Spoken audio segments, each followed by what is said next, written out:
Today we're out here in Liberty Hill, Texas. I thought I'd just walk you through some components of a roof. Your gutters are always going to hang on an eave of the roof. So an eave is an area of the roof that slopes toward you that is flat. Eaves and rakes are kind of related to one another. So here we got a rake.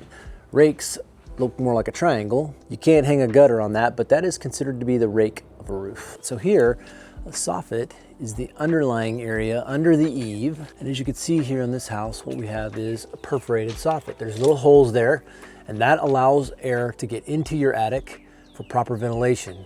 This area right here, this is roof to wall flashing. You've got the metal that goes up into the brick, and then it goes underneath the shingles. This right here facing you is the fascia. Fascia faces you.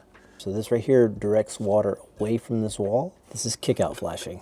This roof was put on without any drip edge. On older roofs, that's common. It wasn't code until a few years ago. For sure, when this roof gets replaced, we need to have a metal piece that would cover this piece of trim. It keeps water from damaging the wood. This right here is considered a valley. So here you've got two roof slopes meeting away from you. Valley should have valley metal or some other kind of valley protectant. There's also a valley on this side. Both of them lead up to a ridge. That's a ridge right there. Okay, this ridge on this roof has ridge vent. So where we talked about the vents down on the soffits of the house, underneath the eaves, there's air intake there. Hot air rises and comes out the ridge vent.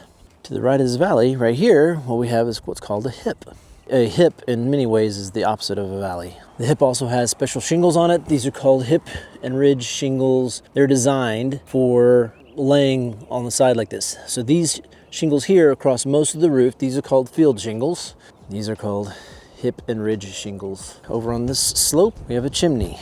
Now, right here we have some type of an exhaust vent, maybe an intake for the chimney. This is something commonly we see where there are issues, where perhaps hail has damaged it, something you can't normally see. But if you were to get this cracked, water can get down into your house. So you want to be sure of that. So right here we have a chimney cricket.